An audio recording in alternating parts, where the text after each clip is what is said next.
Chapter 7 A Mad Tea Party. There was a table set out under a tree in front of the house, and the March Hare and the Hatter were having tea at it. A dormouse was sitting between them, fast asleep, and the other two were using it as a cushion, resting their elbows on it and talking over its head. Very comfortable for the dormouse, thought Alice, only, as it's asleep, I suppose it doesn't mind. The table was a large one, but the three were all crowded together at one corner of it. "No room, no room," they cried out when they saw Alice coming. "There's plenty of room," said Alice indignantly, and she sat down in a large armchair at one end of the table. "Have some wine," the March Hare said in an encouraging tone. Alice looked all around the table, but there was nothing on it but tea. "I don't see any wine," she remarked. "There isn't any," said the March Hare.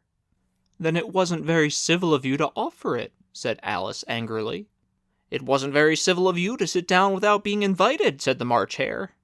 "I didn't know it was your table," said Alice. "It's laid for a great many more than three." "Your hair wants cutting," said the Hatter. He had been looking at Alice for some time with great curiosity, and this was his first speech. "You should learn not to make personal remarks," Alice said with some severity. "It's very rude." The Hatter opened his eyes very wide on hearing this, but all he said was, "Why is a raven like a writing desk?" "Come, we shall have some fun now," thought Alice. "I'm glad they've begun asking riddles. I believe I can guess that," she added aloud. "Do you mean you think you can find out the answer to it?" said the March Hare. "Exactly so," said Alice. "Then you should say what you mean," the March Hare went on. "I do," Alice hastily replied. At least I mean what I say. That's the same thing, you know." "Not the same thing a bit," said the Hatter. "You might as well just say that I see what I eat is the same thing as I eat what I see." "You might just as well say," added the March Hare, "I like what I get is the same as I get what I like." "You might as well just say," added the Dormouse, who seemed to be talking in his sleep, "that I breathe when I sleep is the same thing as I sleep when I breathe." "It is the same thing with you," said the Hatter, and here the conversation dropped, and the party sat silent for a minute, while Alice thought over all she could remember about ravens and writing desks, which wasn't much. The Hatter was the first to break the silence. "What day of the month is it?" he said, turning to Alice. He had taken his watch out of his pocket and was looking at it uneasily, shaking it every now and then, and holding it to his ear. Alice considered a little, and then said, "The 4th. "2 days wrong," sighed the Hatter. "I told you butter wouldn't suit the works," he added, looking angrily at the March Hare. "It was the best butter," the March Hare meekly replied. "Yes, but some crumbs must have gotten it as well," the Hatter grumbled. "You shouldn't have put it in with the bread knife." The March Hare took the watch and looked at it gloomily. Then he dipped it into his cup of tea and looked at it again, but he could think of nothing better to say than his first remark. "It was the best butter, you know." Alice had been looking over his shoulder with some curiosity. "What a funny watch," she remarked. "It tells the day of the month, and it doesn't tell you what o'clock it is." "Why should it?" muttered the Hatter. "Does your watch tell you what year it is?" "Of course not," Alice replied very readily. "But that's because it stays the same year for such a long time together." "Which is just the case with mine," said the Hatter. Alice felt dreadfully puzzled. The Hatter's remark seemed to have no sort of meaning in it, and yet it was certainly English. "I don't quite understand you," she said, as politely as she could. "The Dormouse is asleep again," said the Hatter, and he poured a little hot tea upon its nose. The Dormouse shook its head impatiently, and said without opening its eyes, Of course. Just what I was going to remark myself." "Have you guessed the riddle yet?" the Hatter said, turning to Alice again. "No, I give it up," Alice replied. "What's the answer?" "I haven't the slightest idea," said the Hatter. "Nor I," said the March Hare. Alice sighed wearily. "I think you might do something better with the time," she said, "than waste it in asking riddles that have no answers." "If you knew time as well as I do," said the Hatter, "you wouldn't talk about wasting it. It's him." "I don't know what you mean," said Alice. "Of course you don't," the Hatter said, tossing his head contemptuously. "I dare say you never even spoke to time." "Perhaps not," Alice cautiously replied, "but I know I have to beat time when I learn music." "Ah, that accounts for it," said the Hatter. "He won't stand beating. Now, if you only kept on good terms with him, he'd do almost anything you'd like with the clock. For instance, suppose it were 9 o'clock in the morning, just time to begin lessons. You'd only have to whisper a hint to time, and round goes the clock in a twinkling. 1:30, time for dinner." "I only wish it was," the March Hare said to itself in a whisper. "That would be grand, certainly," said Alice thoughtfully. "But then I shouldn't be hungry for it, you know." "Not at first, perhaps," said the Hatter. "But you could keep it to 1:30 as long as you liked." "Is that the way you manage?" Alice asked. The Hatter shook his head mournfully.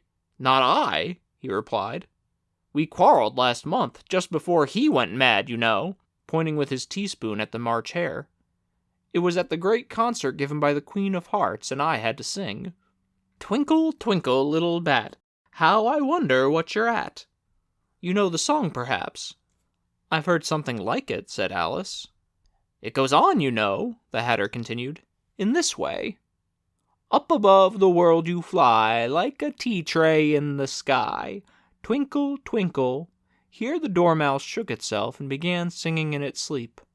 "Twinkle, twinkle, twinkle, twinkle," and went on so long that they had to pinch it to make it stop. "Well, I hardly finished the first verse," said the Hatter, "when the Queen jumped up and bawled out, 'He's murdering the time! Off with his head!'" "How dreadfully savage!" exclaimed Alice. "And ever since that," the Hatter went on in a mournful tone, "he won't do a thing I ask. It's always 6 o'clock now." A bright idea came into Alice's head. "Is that the only reason so many tea things are put out here?" she asked. "Yes, that's it," said the Hatter with a sigh. "It's always tea time, and we've got no time to wash the things between whiles." "Then you keep moving round, I suppose," said Alice. "Exactly so," said the Hatter, "as the things get used up." "But what happens when you come to the beginning again?" Alice ventured to ask. "Suppose we change the subject," the March Hare interrupted, yawning. "I'm getting tired of this. I vote the young lady tells us a story." "I'm afraid I don't know one," said Alice, rather alarmed at the proposal. "Then the Dormouse shall," they both cried. "Wake up, Dormouse!" and they pinched it on both sides at once. The Dormouse slowly opened his eyes. "I wasn't asleep," he said in a hoarse, feeble voice. "I heard every word you fellows were saying." "Tell us a story," said the March Hare. "Yes, please do," pleaded Alice. "And be quick about it," added the Hatter, "or you'll be asleep again before it's done." "Once upon a time there were 3 little sisters," the Dormouse began in a great hurry, "and their names were Elsie, Lacie, and Tilly, and they lived at the bottom of a well." "What did they live on?" said Alice, who always took a great interest in questions of eating and drinking. "They lived on treacle," said the Dormouse, after thinking a minute or two. "They couldn't have done that, you know," Alice gently remarked. "They'd have been ill." "So they were," said the Dormouse. "Very ill." Alice tried to fancy to herself what such an extraordinary ways of living would be like, but it puzzled her too much, so she went on. "But why did they live at the bottom of the well?" "Take some more tea," the March Hare said to Alice very earnestly. "I've had nothing yet," Alice replied in an offended tone, "so I can't take more." "You mean you can't take less," said the Hatter. "It's very easy to take more than nothing." "Nobody asked your opinion," said Alice. "Who's making personal remarks now?" the Hatter asked triumphantly. Alice did not quite know what to say to this, so she helped herself to some tea and bread and butter and turned to the Dormouse and repeated her question. Why did they live at the bottom of a well? The Dormouse again took a minute or two to think about it, and then said, "It was a treacle well." "There's no such thing," Alice was beginning very angrily, but the Hatter and the March Hare went, "Shh, shh," and the Dormouse sulkily remarked, "If you can't be civil, you'd better finish the story for yourself." "No, please go on," Alice said very humbly. "I won't interrupt again. I dare say there may be one." "One indeed," said the Dormouse indignantly. "However," he consented to go on, And so these three little sisters, they were learning to draw, you know." "What did they draw?" said Alice, quite forgetting her promise.